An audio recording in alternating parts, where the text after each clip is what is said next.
વિદ્યાર્થી મિત્રો, આપણે ધોરણ 11માં પ્રકરણ 6 ભારતની મૂળભૂત સામાજિક સંસ્થાઓ આપણે ભણી રહ્યા છીએ. અને એમાં આપણે કુટુંબ સંસ્થા વિશે ચર્ચા કરતા હતા.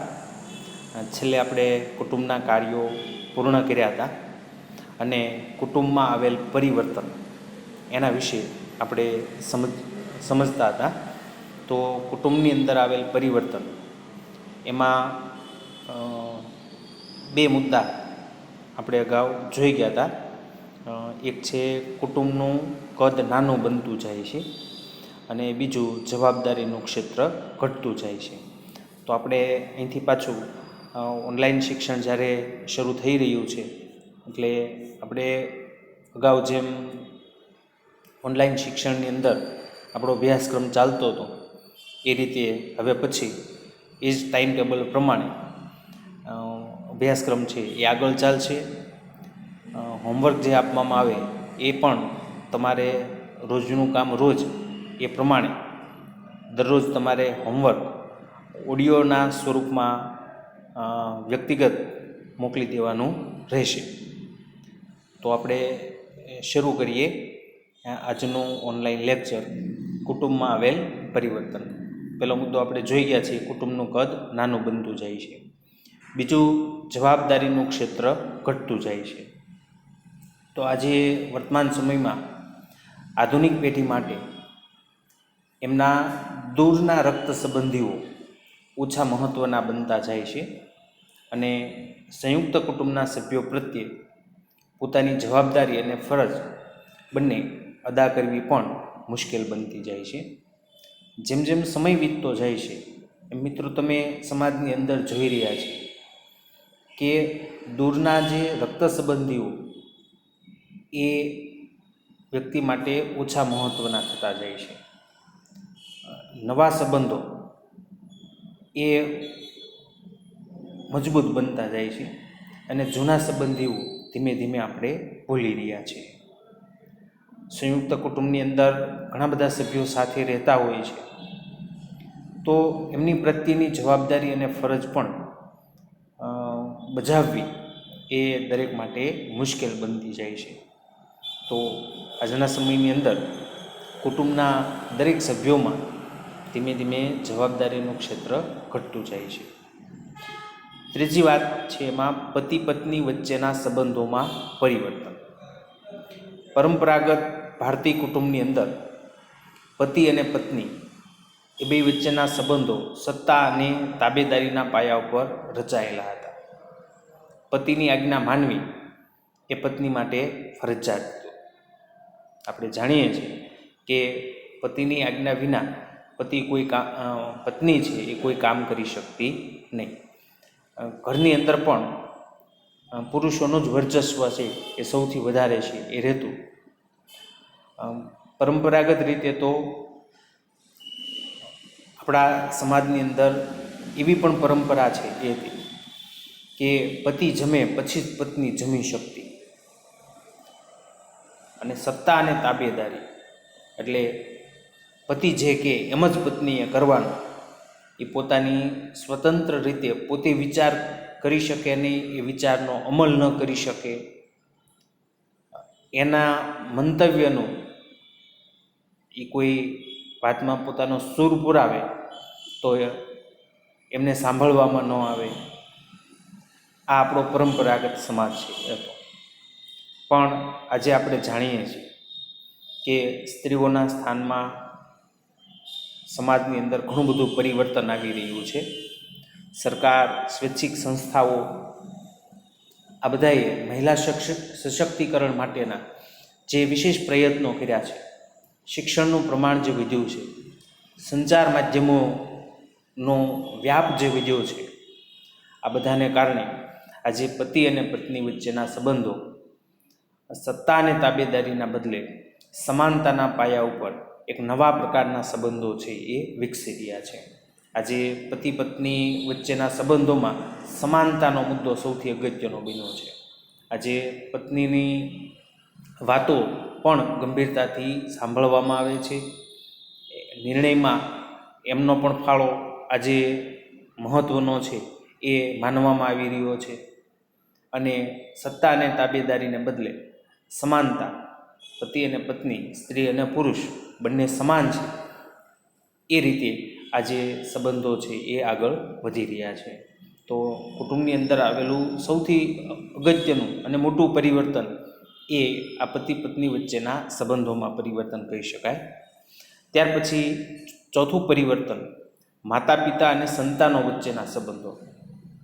તો જેમ પતિ પત્ની વચ્ચે સત્તા અને તાબેદારી હતી, એવા જ પ્રકારના સંબંધો માતા પિતા અને સંતાનો વચ્ચે પણ હતા.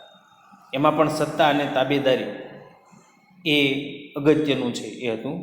પિતાનો નિર્ણય એ અંતિમ ગણાતો અને પિતા જે કહે એ જ પ્રમાણે સંતાનો છે એમણે વર્તવું પડતું. એમની આજ્ઞા કોઈ ઉથાપી શકતું નહીં. પણ આજે સંતાનો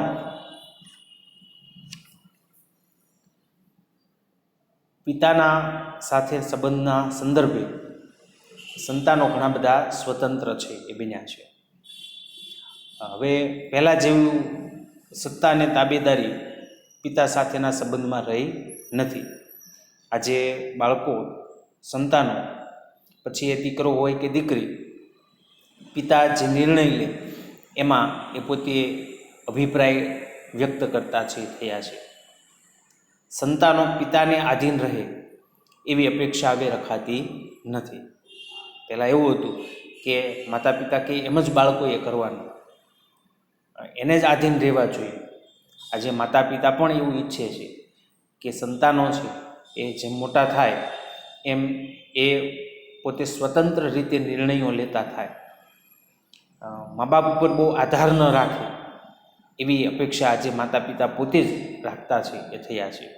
એટલે માત્ર સંતાનો અભિપ્રાયો વ્યક્ત કરતા થયા છે, નિર્ણય પ્રક્રિયાની અંદર એ સામેલ થયા છે, એટલું જ નથી, માતા પિતાનું વલણ પણ આ સંદર્ભમાં બદલાવાનું છે.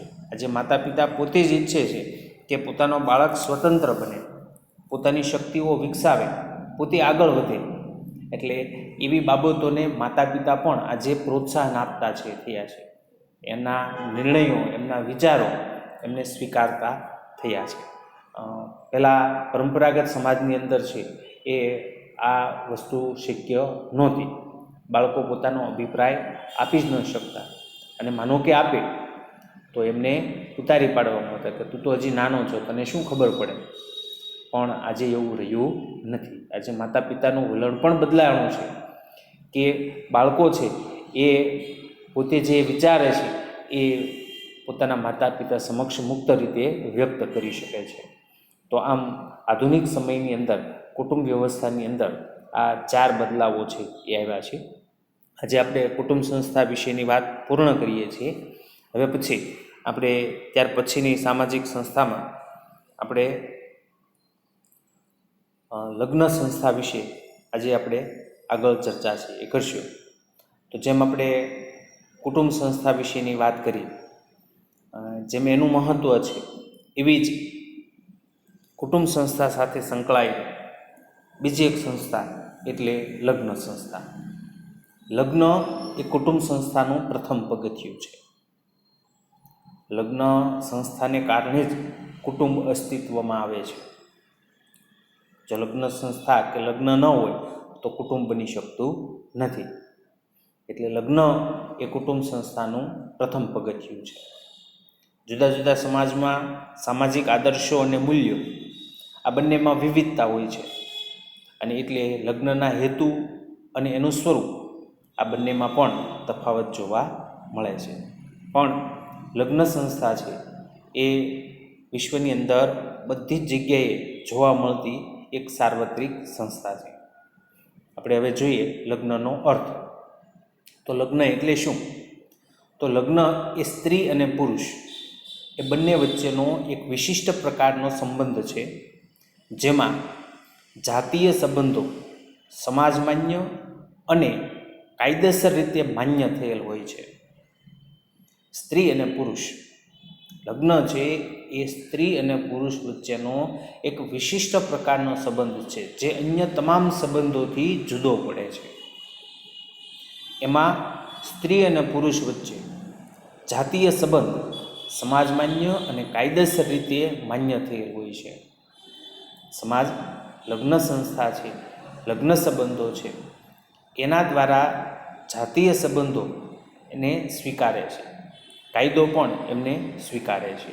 એટલે સ્ત્રી અને પુરુષ વચ્ચે જાતીય સંબંધો જે બંધાય છે એ સમાજ માન્ય અને કાયદેસર રીતે કાયદાકીય રીતે પણ માન્ય હોય છે.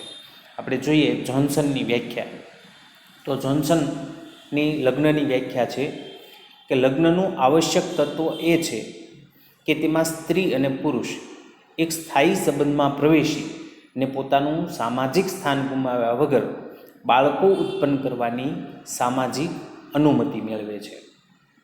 લગ્નનું આવશ્યક તત્વ એ છે કે તેમાં સ્ત્રી અને પુરુષ એક સ્થાયી સંબંધમાં પ્રવેશીને પોતાનું સામાજિક સ્થાન ગુમાવ્યા વગર બાળકો ઉત્પન્ન કરવાની સામાજિક અનુમતિ મેળવે છે. તો જોન્સનની વ્યાખ્યામાંથી સ્પષ્ટ થાય છે કે લગ્નની અંદર સ્ત્રી અને પુરુષ એક સ્થાયી સંબંધની અંદર જોડાય છે અને સમાજમાં પોતાનું જે માન, પ્રતિષ્ઠા, આબરૂ સ્ત્રી અને પુરુષનો જે છે એ ગુમાવ્યા વિના એ બાળકો ઉત્પન્ન કરવાની સામાજિક અનુમતિ મેળવે છે. લગ્ન દ્વારા ઉત્પન્ન થયેલા બાળકો એ સમાજ માન્ય અને કાયદેસર છે એ ગણાય છે. જે સ્ત્રી પુરુષ ને ત્યાં લગ્ન વિના બાળકો ઉત્પન્ન થાય તો સમાજ એમને સ્વીકારતું નથી. એવા સમાજમાં સ્ત્રી અને પુરુષ બંનેનું માન, સન્માન, આબરૂ, પ્રતિષ્ઠા એ જળવાતી નથી અને આવા લગ્ન સંબંધ વિના જન્મેલા બાળકો એમને પણ સમાજ તરફથી ઘણી બધી વખત હેરાનગતિ થતી પણ જોવા મળે છે. જોકે કાયદેસર રીતે એવું કોઈ કરી શકે નહીં, પણ છતાંય સમાજની અંદર આવી ઘટનાઓ જોવા મળે છે. તો જોન્સનની વ્યાખ્યા પ્રમાણે લગ્નનું આવશ્યક તત્વ એ છે કે તેમાં સ્ત્રી અને પુરુષ એક સ્થાયી સંબંધમાં પ્રવેશીને સમાજમાં પોતાનું સ્થાન ગુમાવ્યા વિના બાળકો ઉત્પન્ન કરવાની સામાજિક અનુમતિ મેળવે છે. બીજી વ્યાખ્યા આપણે જોવાની છે વેસ્ટરમાર્ક. તો વેસ્ટરમાર્ક જણાવે છે કે લગ્ન એક કે વધારે પુરુષોનો એક કે વધારે સ્ત્રીઓ સાથેનો સંબંધ છે, જેનો સમાજના રિવાજો કે કાયદાઓ દ્વારા સ્વીકાર થયેલો હોય છે. આ પ્રકારના સંબંધોમાં લગ્ન કરનારી વ્યક્તિઓ અને થનાર બાળકોના પારસ્પરિક હકો અને ફરજોનો સમાવેશ થાય છે. લગ્નના સંબંધ સાથે કેટલીક ફરજ અને હકો સંકળાયેલા છે. તો વેસ્ટરમાર્કની વ્યાખ્યા થોડી વિસ્તૃત છે કે લગ્ન એ એક કે વધારે પુરુષોનો એક કે વધારે સ્ત્રી સાથેનો સંબંધ છે. ઘણા સમાજમાં બહુપત્નીત્વ પ્રથા જોવા મળે છે. એક પુરુષને બે પત્ની છે હોય, એટલે લગ્ન એ એક કે વધારે પુરુષોનો એક કે વધારે સ્ત્રી સાથેનો સંબંધ છે, જેનો સમાજના રિવાજ અને કાયદા દ્વારા સ્વીકાર થયેલો હોય છે. આ પ્રકારથી જે સ્ત્રી અને પુરુષ લગ્ન સંબંધથી જોડાય છે અને એમને ત્યાં જે બાળકો જન્મે છે, તો એમના પ્રત્યે પારસ્પરિક હક અને ફરજ એની અંદર સમાયેલા હોય છે, એની સાથે જોડાયેલા હોય છે. તો આપણે લગ્નનો અર્થ અને એની બે વ્યાખ્યાઓ છે એ સમજ્યા. ત્યાર પછી આવે છે લગ્નનો હેતુ, લગ્નના ઉદ્દેશો. તો લગ્નના ઉદ્દેશો આ પ્રમાણે છે. દરેક ધર્મમાં લગ્નનો ઉદ્દેશ પહેલો છે ધર્મ. લગ્ન શા માટે એ એનો હેતુ કહેવાય. તો લગ્ન ધર્મ માટે, ધાર્મિક ફરજોના પાલન માટે લગ્ન કરવા જરૂરી છે. આપણે ત્યાં જે ધાર્મિક પરંપરાઓ છે, ધાર્મિક જે દૃષ્ટિકોણ છે, તો એમાં ઘણી બધી બાબતો એવી છે કે કેટલાક ધાર્મિક કાર્યોની અંદર સ્ત્રીઓની સાથે પુરુષોની હાજરી પણ અનિવાર્ય છે જોવા મળે. એ પુરુષની સાથે સ્ત્રી પણ જોઈએ તો જ એ ધાર્મિક કાર્ય છે કરી શકાય, નહીતર એ થઈ શકે નહીં. દાખલા તરીકે તમને રામાયણનું ઉદાહરણ છે એ આપું તો એમાં રામે જે સીતાને વનવાસ આપ્યા પછી અશ્વમેઘ યજ્ઞ છે કર્યો, તો એ યજ્ઞ વખતે એમને યજ્ઞમાં સાથે બેસવા માટે પત્નીની જરૂર છે હતી, એની વિના યજ્ઞ થઈ શકે નહીં. તો એ સમયે ઘણા બધાએ કીધું કે તમે બીજા લગ્ન છે એ કરો, પણ રામ એ માટે તૈયાર થયા નહીં અને એમણે સીતાજીની મૂર્તિ સોનાની બનાવડાવી અને એ પોતાની બાજુમાં મૂકી અને એ રીતે એણે યજ્ઞ કાર્ય પૂર્ણ છે કર્યું. તો આ ઉદાહરણ છે ધાર્મિક ફરજોનું પાલન માટે. લગ્નનો એક ઉદ્દેશ છે ધાર્મિક ફરજોનું પાલન કરવું.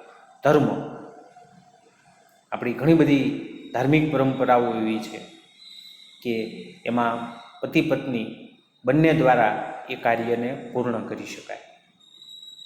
તો લગ્નનો પહેલો ઉદ્દેશ છે ધર્મ. બીજો ઉદ્દેશ છે પ્રજા. પ્રજા એટલે સંતતિની પ્રાપ્તિ. લગ્ન શા માટે? તો સંતાનો માટે લગ્ન કરવામાં આવે છે. આપણે લગ્નની વ્યાખ્યા જોઈ એમાં આપણે જોઈ ગયા કે લગ્ન દ્વારા જે બાળકો ઉત્પન્ન થાય છે સમાજ એને અનુમતિ આપે છે. અનુમતિ આપે એટલે એને સ્વીકારે છે. તો લગ્નનો હેતુ છે પ્રજા, સંતાનોની પ્રાપ્તિ માટે લગ્ન કરવામાં આવે છે. આપણે અગાઉ વંશાવલી વિશે વાત છે કરી હતી. તો દરેક વ્યક્તિ પોતાનો વંશ વહેલો આગળ વધે એના માટે એ લગ્ન છે કરે છે. એટલે લગ્નનો બીજો ઉદ્દેશ છે પ્રજા એટલે કે સંતતિની પ્રાપ્તિ. ત્રીજો ઉદ્દેશ છે રતિ. રતિ એટલે જાતીય સંતોષ. આપણી કેટલીક શારીરિક જરૂરિયાતો છે એમાંની એક જરૂરિયાત એ આ રતિ એટલે કે જાતીય સંતોષ છે. તો સ્ત્રી અને પુરુષો બંને પોતાની જાતીય ઈચ્છાઓને સંતોષવા માટે લગ્ન કરે છે. તો લગ્નનો એક હેતુ જાતીય સંતોષ અથવા રતિ છે. અને ચોથો ઉદ્દેશ છે ગૃહ નિવાસ. ગૃહ એટલે ઘર, નિવાસ એટલે રહેવું, સાથે રહેવા માટે. આપણે સંયુક્ત કુટુંબ વિશેની વાત છે કરતા હતા ત્યારે આપણે આ વાત છે કરી. તો કુટુંબની અંદર કુટુંબના બધા સભ્યો સાથે વસવાટ કરવા માટે, સાથે રહેવા માટે, ગૃહ નિવાસ માટે લગ્ન કરવામાં છે આવે છે. તો લગ્નના મુખ્ય આ 4 હેતુઓ છે: ધર્મ, પ્રજા, રતિ અને ગૃહ નિવાસ. સમાજની જુદી જુદી જરૂરિયાતોને સંતોષવા સમાજ માન્ય રીતો અને કાયદાઓનું પાલન કરવામાં આવે છે. સમાજની જુદી જુદી જરૂરિયાતોને સંતોષવા અને સમાજ માન્ય રીતો અને કાયદાનું પાલન આની અંદર છે કરવામાં આવે છે. હવે આપણે જોઈએ લગ્નના પ્રકાર. તો લગ્નની અંદર સ્ત્રી અને પુરુષ, પતિ અને પત્ની હોય છે. તો સાથીઓની સંખ્યાને આધારે એટલે કે પતિ કે પત્નીની સંખ્યાને આધારે લગ્નના મુખ્ય 2 પ્રકારો પડે છે. એક સાથી લગ્ન અને બીજો પ્રકાર છે બહુસાથી લગ્ન. તો આમ લગ્નના મુખ્ય 2 પ્રકાર, એક સાથી લગ્ન અને બહુસાથી લગ્ન. હવે આપણે એક પછી એક બંનેને સમજીએ. તો સૌપ્રથમ એક સાથી લગ્ન વિશેની વાત આપણે કરીએ તો એક પુરુષ કે એક સ્ત્રી કોઈ એક સમયે સમાજ માન્ય રીતે માત્ર એક જ સ્ત્રી કે પુરુષ સાથે લગ્ન સંબંધથી જોડાય ત્યારે એને એક સાથી લગ્ન તરીકે ઓળખવામાં આવે છે. એક પુરુષ કે એક સ્ત્રી કોઈ એક સમયે સમાજ માન્ય રીતે માત્ર એક જ સ્ત્રી કે પુરુષ સાથે લગ્ન સંબંધથી જોડાય ત્યારે એને એક સાથી લગ્ન તરીકે ઓળખવામાં આવે છે. આ પ્રકારનો લગ્ન સંબંધ વિશ્વના મોટાભાગના સમાજોમાં સર્વ સ્વીકૃત છે. એટલે કે વિશ્વના મોટાભાગના લોકો એક સાથી લગ્નને સ્વીકારે છે અને મોટાભાગે આપણને સમાજમાં આ જ લગ્નનું સ્વરૂપ જોવા મળે છે કે એમાં પતિ અને પત્ની બે જ હોય છે. લગ્નની અંદર પતિ અને પત્ની, તો એને એક સાથી લગ્ન કહેવામાં આવે છે. હવે આપણે જોઈએ બીજો પ્રકાર, બહુસાથી લગ્ન. તો બહુસાથી લગ્ન સંબંધની વ્યાખ્યા છે કે લગ્ન સંબંધથી જોડાનાર સ્ત્રી પુરુષની કોઈ એક પક્ષે સમાજ માન્ય રીતે સંખ્યા એક કરતાં વધારે હોય ત્યારે એને બહુસાથી લગ્ન કહેવાય. બહુનો અર્થ થાય વધારે. લગ્ન સંબંધથી જોડાનાર સ્ત્રી પુરુષની કોઈ એક પક્ષે, એટલે સ્ત્રીઓ પણ બે હોઈ શકે, પુરુષો પણ બે હોઈ શકે. સ્ત્રી પુરુષની કોઈ એક પક્ષે સમાજ માન્ય રીતે સંખ્યા એક કરતાં વધારે હોય, સમાજ પાછો એનો સ્વીકાર કરતો હોવો જોઈએ, તો એવા લગ્નને બહુસાથી લગ્ન કહેવાય. તો એમાં એવું બની શકે કે પુરુષ એક હોય અને એને પત્ની બે હોય, અથવા એનાથી ઉલટું પણ થાય કે પત્ની એક હોય પણ એના પતિ બે હોય. તો એ બધા જ લગ્નને બહુસાથી લગ્ન કહેવાય. લગ્ન સંબંધથી જોડાનાર સ્ત્રી પુરુષની કોઈ એક પક્ષે, એટલે કાં સ્ત્રી અથવા પુરુષ બેમાંથી કોઈ પણ પક્ષે સમાજ માન્ય રીતે સંખ્યા એક કરતાં વધારે હોય ત્યારે એને બહુસાથી લગ્ન કહેવાય. તો લગ્નના મુખ્ય આ બે પ્રકારો થયા, એક સાથી લગ્ન અને બહુસાથી લગ્ન. હવે આપણે જે બહુસાથી લગ્ન જોયા એમના પેટા પ્રકારો છે પડે છે. તો એના મુખ્ય બે પેટા પ્રકાર પડે છે, બહુપત્ની લગ્ન અને બહુપતિ લગ્ન. બહુપત્ની અને બહુપતિ, આપણે બહુસાથી લગ્નની વ્યાખ્યા જોઈ ત્યારે જ આપણે એ સ્પષ્ટતા કરી કે એમાં સ્ત્રી પુરુષ બેમાંથી કોઈ પણ પક્ષે સંખ્યા એક કરતાં વધુ હોય. તો એના બે પ્રકાર, બહુપત્ની લગ્ન અને બહુપતિ લગ્ન. હવે આપણે સૌ પ્રથમ છે એ જોઈએ બહુપત્ની લગ્ન. તો બહુપત્ની લગ્ન એટલે શું? તો જ્યારે કોઈ એક પુરુષ એક કરતાં વધારે સ્ત્રીઓ સાથે લગ્ન સંબંધથી જોડાય ત્યારે એને બહુપત્નીત્વ લગ્ન કહેવાય. જ્યારે કોઈ એક પુરુષ એક કરતાં વધારે સ્ત્રીઓ સાથે લગ્ન સંબંધથી જોડાય ત્યારે એને બહુપત્નીત્વ લગ્ન કહેવાય. હવે બહુપત્નીત્વ લગ્ન છે એના બે પેટા પ્રકાર પડે છે. અહીંયા પુરુષ એક છે, સામે પત્નીની સંખ્યા એક કરતાં વધારે છે.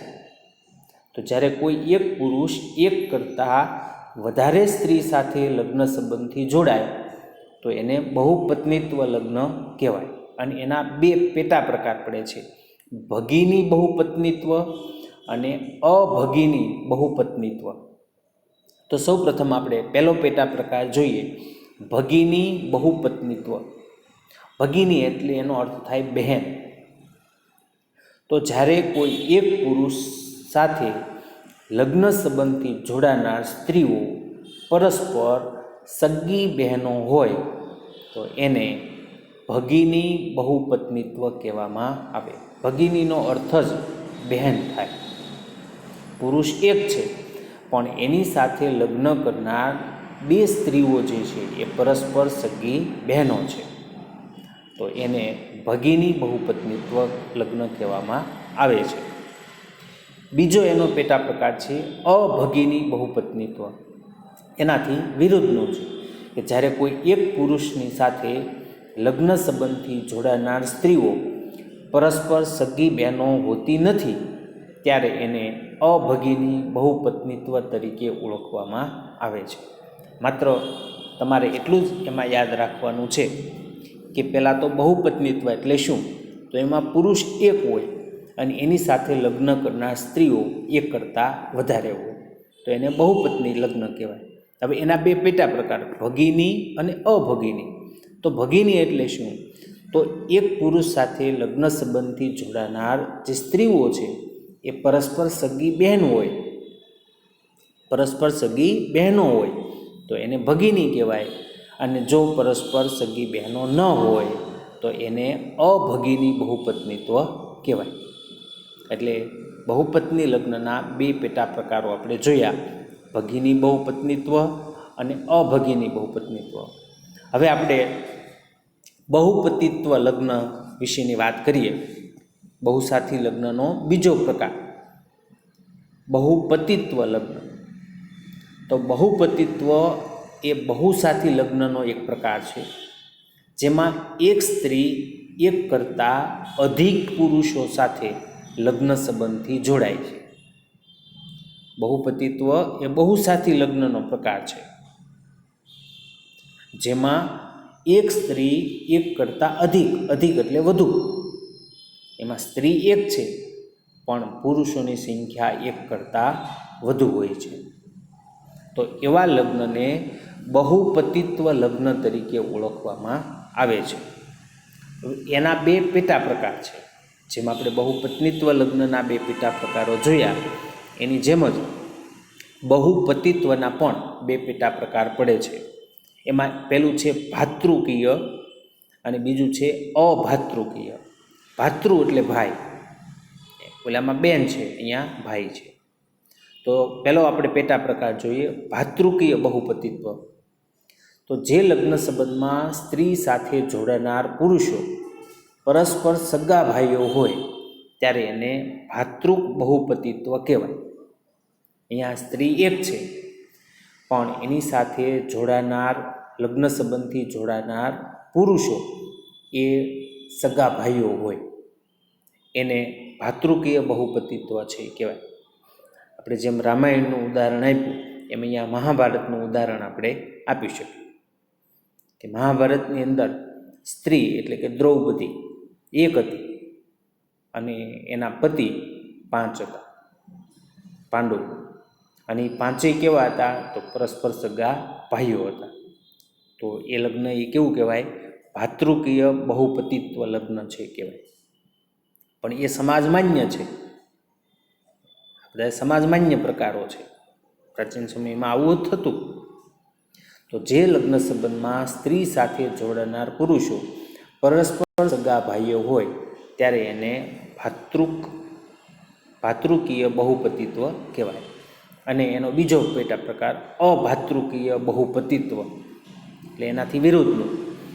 કોઈ સ્ત્રી સાથે લગ્ન કરનાર પુરુષો જ્યારે પરસ્પર સગા ભાઈઓનો સંબંધ ધરાવતા ન હોય એને અભાતૃકીય બહુપતિત્વ લગ્ન કહેવામાં આવે છે. કોઈ સ્ત્રી સાથે લગ્ન કરનાર પુરુષો જ્યારે પરસ્પર સગા ભાઈનો સંબંધ ધરાવતા ન હોય એને અભાતૃકીય બહુપતિત્વ કહેવામાં આવે છે. તો મિત્રો, આજના લેક્ચરમાં આપણે અહીંયા સુધી રાખીએ છીએ. હવે પછીના લેક્ચરમાં લગ્ન સાથી પસંદગીના ક્ષેત્રો એટલે કે ધોરણો વિશે આપણે આગળ ચોથા ભાગમાં અભ્યાસ છે એ કરશું. હોમવર્ક પણ અહીંયા સાથે જ મૂકી દઉં છું. તમારે હું જે પ્રશ્ન આપું છું એ પ્રશ્નોના જવાબ તમારે ઓડિયો સ્વરૂપે આ સાંજ સુધીમાં તમારે મોકલી દેવાના રહેશે. રોજનું કામ રોજ થાય અને રોજનો એક જ પીરિયડ આવે છે એટલે બરાબર ગંભીરતાથી આ હોમવર્કનું કામ છે એ કરવાનું છે. તો પહેલો પ્રશ્ન છે, લગ્નની કોઈ પણ એક વ્યાખ્યા આપો. બીજો પ્રશ્ન, એક સાથી લગ્ન એટલે શું? ત્રીજો પ્રશ્ન, બહુસાથી લગ્ન એટલે શું? ચોથો પ્રશ્ન, બહુપત્ની લગ્ન એટલે શું? પાંચમો પ્રશ્ન, અભગીની બહુપત્નીત્વ લગ્ન એટલે શું? છઠ્ઠો પ્રશ્ન, બહુપતિત્વ લગ્ન એટલે શું? અને 7મો પ્રશ્ન, ભાતૃકીય બહુપતિત્વ લગ્ન એટલે શું?